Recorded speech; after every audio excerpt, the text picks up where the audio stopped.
Motivation. Let's talk about it.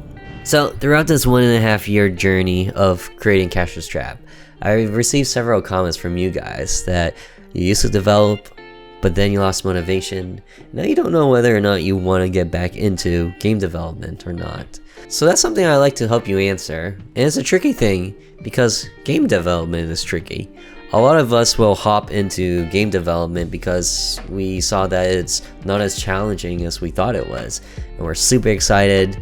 We have this awesome story we want to tell, or this cool mechanics that we want to show off. But then we start to realize while working on this that it requires a lot more time than we think. And I think that's the major trap that gets us to lose motivation and quit. So before you guys continue with this video and decide that you want to continue game development, then ask yourself, what sort of project do you want to tackle? And be realistic with the amount of time that it will take, and know that it's going to require a lot of time to complete this. And if you don't think you're up for it, then that's 100% fine. Remember, all of us here, or should be all of us here, are hobbyist game devs. I'm sure that full-time game devs, they don't have this problem. They're doing it for a job, they have to stay motivated. But yeah, this is a hobby, and don't forget that hobbies change over time. So if it's not something you're interested in anymore, like you were maybe 2 years ago or 5 years ago, then so be it. Enjoy what you enjoy today. At least now you can say you have the experience of a game dev, and when you meet another game dev, whether they used to or still are, you have something you can relate about. And I think that's ultimately the greatest thing about being a hobbyist game dev. No, it's actually getting your game out there and being a total success. Alright guys, so if you're still with me, then hopefully I can tell you guys about some of the things I do to stay motivated that can help you stay motivated for your brand new project. First of all, the number one thing you should do is create an outline for your game. Make sure you complete your outline. So you got the beginning, the middle, and the end of your game. Make sure you complete it. By God, complete it. Because if you run into a writer's block or into a wall, then you want to make sure you're completing it while only having spent a day or two, however long it takes for you to complete your outline, as opposed to 6 months or 1.5 years. And then you decide that, oh man, I'm gonna drop this because I don't know what to do next. Say if it is a 1.5 years, you have a 1.5 years of exhaustion and frustration built up to hitting this wall. It's not as easy to overcome than if you're only a couple days into it. When I created Castor's Trap in 2014, not to be confused with current day Castor's Trap, technically the remake, but it kind of just feels like an entirely different game, which by the way you can check out in the descriptions. Shameless plug-in. So when I finished Castor's Trap in 2014 and I attempted to make all these sequels, I did not create an outline at all. I was just like, yeah, this is my summary. That's good enough. Let's do this. But then of course, I spent many months, maybe even a year or two, hit a wall, and then gave up because I was just exhausted from everything else, and my brain just wasn't as into the sequels that I thought of on day one. You're more excited about it. You know, the other thing is that when you're creating a game, you're thinking about it every day, and especially every time you're working on your game. So imagine watching a movie every day for a year. Obviously, you're going to get tired of it, and as you watch it on day 30 or 69, just throwing out random numbers out there by the way, you're going to get tired of it, and you're going to start thinking that it's not as great as you thought it was. Do try and get that outline out there early. And speaking of, I find the best motivator to keep me going is actually all of you guys. Whenever I share my content to you guys, it helps me keep going, because it reminds me that I'm not just making it for myself. I'm making it for people who are genuinely interested in my game.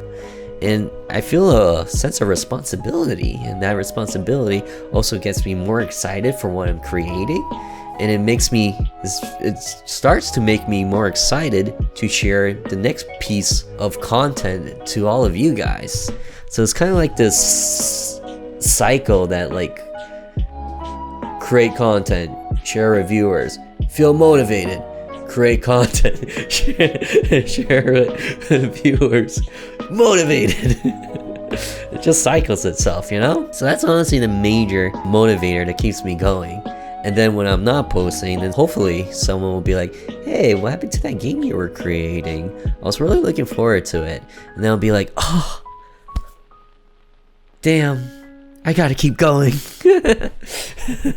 So with all that said, don't feel like you guys have to be YouTubers if you guys aren't YouTubers. You got Twitter, you got Instagram, you got Reddit. Surprisingly, Reddit is actually a great place to share. You got TikTok.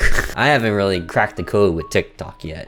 I'm just not really into it. So yeah, you guys got communities and you guys should totally use it. Actually, being subscribed to other creators of your same engine or your same genre, they will definitely help motivate you guys. You guys are making similar content, and if you're seeing what they're doing, then it tells you, you know what? We're using the same engine. I can do that too. I just need to figure out how.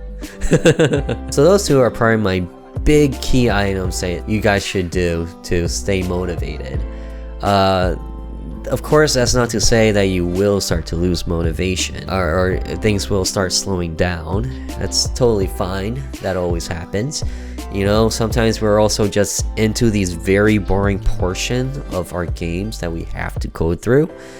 For me, it's not really that I get bored. It's more like I do get a little bit unmotivated because I don't want to do it, and it's pixel art and music.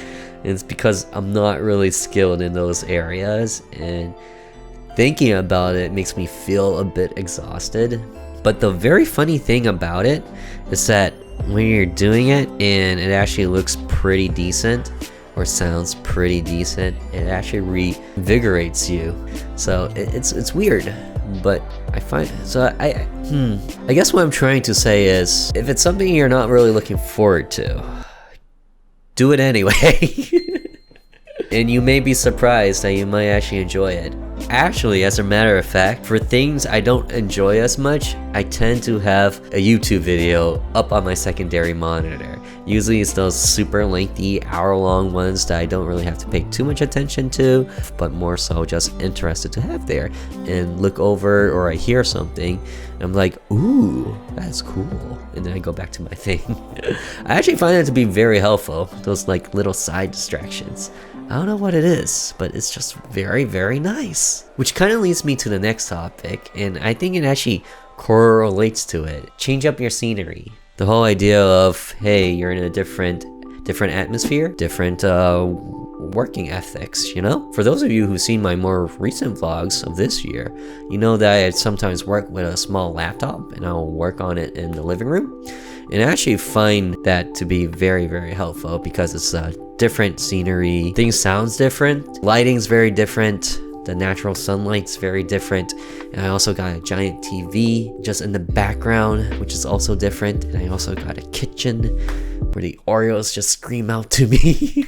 I know that some of us aren't as fortunate and we have a desktop, and as such you don't want to lug your desktop around. In which case, I do think that's where the YouTube video comes in handy, because in a way it kind of transports you into a different world. And speaking of YouTube videos and being transported into a different world, I created this aesthetic workspace for aka game dev and chill. Do check it out. But I did create that video with the idea in mind to get you guys motivated, really sink in to the lo-fi music, and also kind of just look off on the side and be reminded that you're not working on your game alone. Someone else is working on it, aka me. And you could check out and see what I'm doing every now and then go back to your game. And you could go back and be like, oh hey, I didn't notice that Piccolo Rick up there in that corner. So yeah. Yes, I did say Piccolo Rick. Check out the video.